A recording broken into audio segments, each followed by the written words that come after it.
All right, so again, we're going to talk about creating certificates using Google, and right now we are on the step we're about to create the mail merge.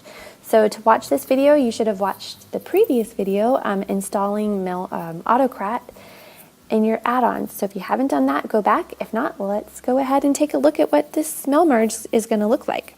All right, so to get started from the toolbar, we're going to click Add-ons.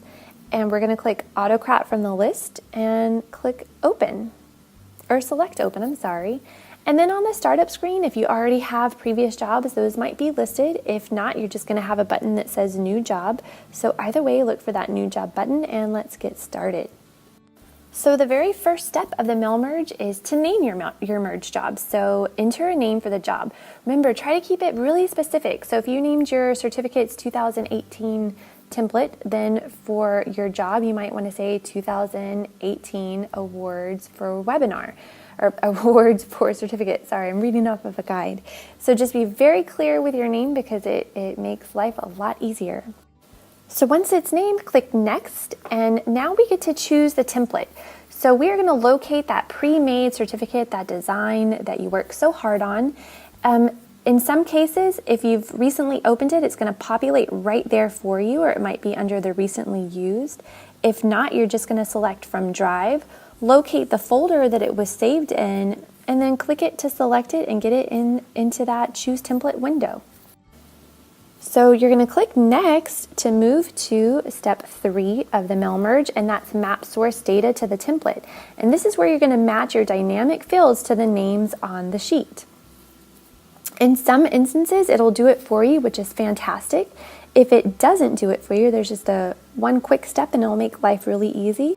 All you have to do is just next to Merge tab, hit that drop-down arrow and select the sheet where your data is in. So if you've named it, then that makes it even easier if you've named your sheets, but if not, just select the one that you know it's in. Mine's going to be in sheet 1, and then automatically it's going to start populating some of those fields for me.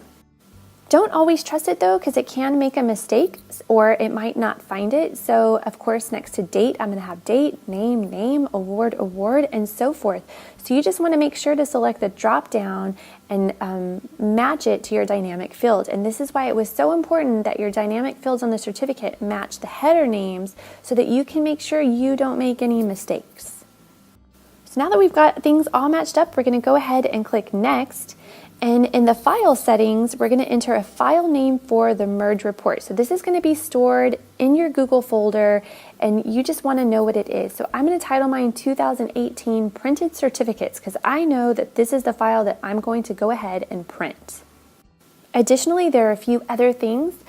Under type, you can select PDF or Google Slides. I like to select PDF because it just works a little easier for me, although Google Slides is a great alternative because if you accidentally shorten the name field and you might have to go back and edit that text box, using Google Slides will allow you that flexibility where if you select PDF, you might have to go just redo one slide.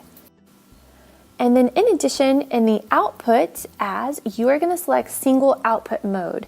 Selecting multiple output mode, for those of you who just need to know what it is, basically that means if you have 500 people who are going to receive a certificate, you're going to get 500 different files in your folder.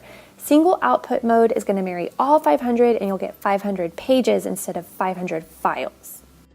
So now that we're done with our file settings, we're going to click Next. And step 5 is choose destination folder. And this is basically telling the mail merge, I want you to put that file that I just named in this folder. So you're going to click choose folder and find your very specific address folder that we created in step 1 or video 1 and make sure that that's displayed on the screen. If anything else is there, go ahead and delete it. So once you've got your destination folder ready, you're going to click Next.